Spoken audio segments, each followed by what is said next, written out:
c'est une nécessité.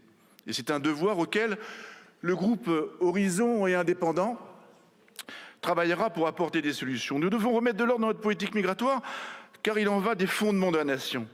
Quels sont-ils?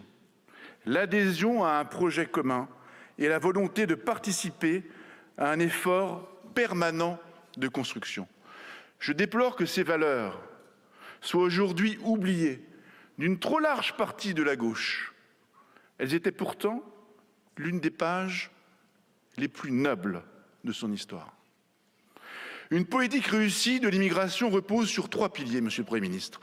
La maîtrise des flux, la lutte contre l'immigration clandestine et l'intégration des immigrés réguliers.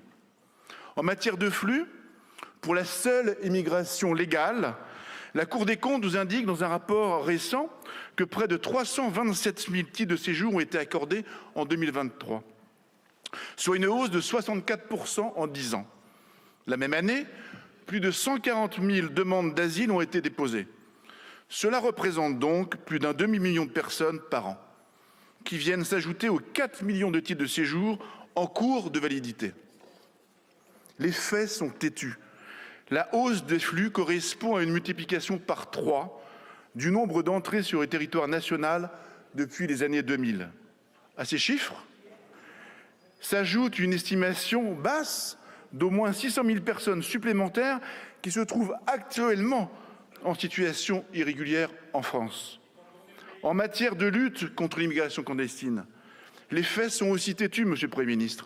En 2023, 138 000 mesures d'éloignement prononcées par la France, seuls 7% ont été exécutées.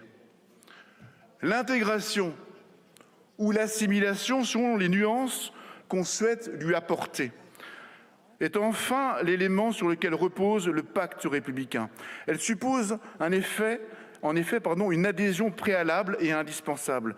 Elle est aussi la condition de notre indivisibilité, celle de la République et de la nation.